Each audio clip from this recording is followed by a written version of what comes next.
Election commission कुर्सी छोड़ो, कुर्सी छोड़ो, कुर्सी छोड़ो। इलेक्शन कमीशन कुर्सी छोड़ो, कुर्सी छोड़ो, कुर्सी छोड़ो। हमारी मांग पूरी करो, पूरी करो, पूरी करो। हम लोग कारपोरेशन आए हुए थे, प्रभाग क्रमांक 4 से हम 4 उम्मीदवार आए हुए थे। जो साइना की जो वोट है वो दरे गांव में हजार खोली में शिफ्ट कर दिए थे। जो बूथ है वो बूथ के खिलाफ हम लोग 2 तकरार लेकर आए थे यहाँ पर। एक तकरार ये बूथ की थी और दूसरी तकरार जो ये है कि उन्होंने 2000 जो मतदार कार्ड, बोगस मतदार कार्ड बनाए हुए हैं और 3 कंदील के आसपास के कुछ लोग को ये जिम्मेदारी दी है कि वो सुबह सुबह आके पावरवाड़ी के पोलिंग बूथ पर वोटिंग करने के वास्ते। तो हमको ऐसी अब रिपोर्ट लगी, हम पुलिस स्टेशन में आके वो अर्जी दिया है, अभी कमिश्नर को भी दिया है, पुलिस स्टेशन में भी जाके अर्जी दे रहे हैं हम लोग कि यार इनके ऊपर अगर कोई एक भी अगर पकड़ाता है हम वहाँ पे हमारी टीम के साथ हाजिर रहेंगे।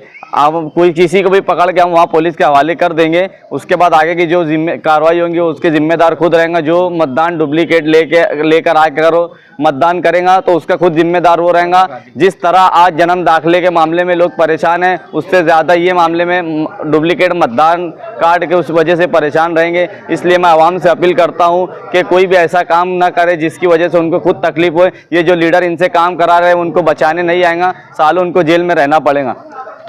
प्रभाग क्रमांक 4 साइने बुद्रुक, अजीज मुल्ला जी इनकी वाइफ है उम्मीदवार, लुकमान बाई है मराठी चालू, प्रतिभा रवींद्र बच्चाव आणि मी विशाल बाबूराव आयरे प्रभाग क्रमांक 4 मधून आम्ही MIM पार्टीची उमेदवारी करतो आहे। आमचं मतदान बोगस करण्यासाठी किंवा पळून नेण्यासाठी हा मोठा कट रचला गेला होता।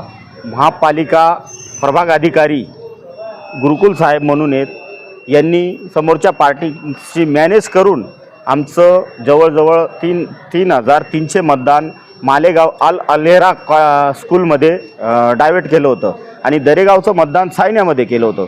4 दिवसापासून पाठपुरावा करून धावपळ करून प्रचार सोडून आम्ही 4ही उमेदवार इथं रेग्युलर हजेरी देत होतो, त्यांच्या मागं लागत होतो, परंतु आम्हाला कुठलेही उत्तर भेटत नव्हतं। नंतर आमचं लोकसभेत गावात मतदान झालं, विधानसभेला गावात मतदान झालं, पण ह्या लोकांनी आता असं फॉर्म्युला आणला की तुमचं मतदान इथं होईल बुवा।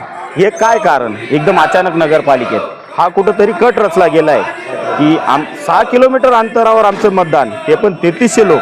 तर त्यांनी क्विकली ॲक्शन घेतला आणि 2400-2500 मतदान त्यांनी एक बूथला 850 मतदान ते तिकडं ट्रान्सफर केले। आमच्या गावात 3 बूथ लागतात, 1, 2, 3।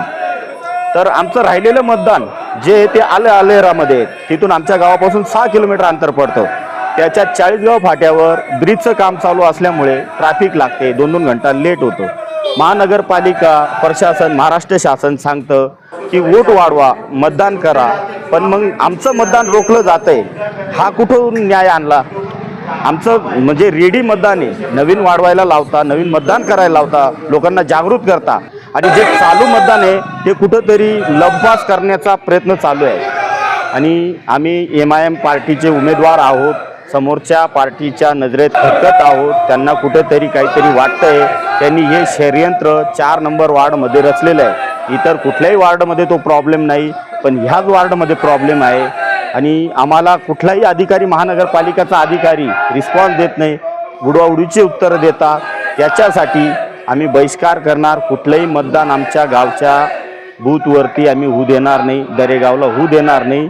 जर आम्हाला एवढ्या 2 दिवसात आमचा न्याय नाही मिळाला तर आम्ही हायवे बंद करू, रस्त्यावर उतरू, पाहिजे ते करू, एवढी विनंती आहे। याला सर्वस्व महानगरपालिका आयुक्त साहेब आणि मतदान आयोग श्याम गुरुकुल प्रभाग क्रमांक 4चे वार्ड अधिकारी यांच्या हातात आहेत या सर्व गोष्टी। यांनी जाणून बुजून केलेल्या आहेत।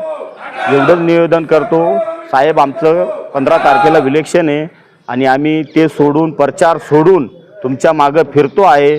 आमचे 5 वर्षे बर्बाद करू नका।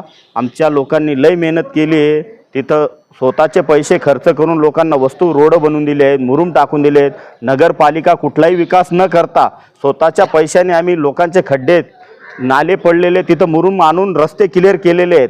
आमची मेहनत वायबार नको जाऊ द्या, एवढी विनंती आहे।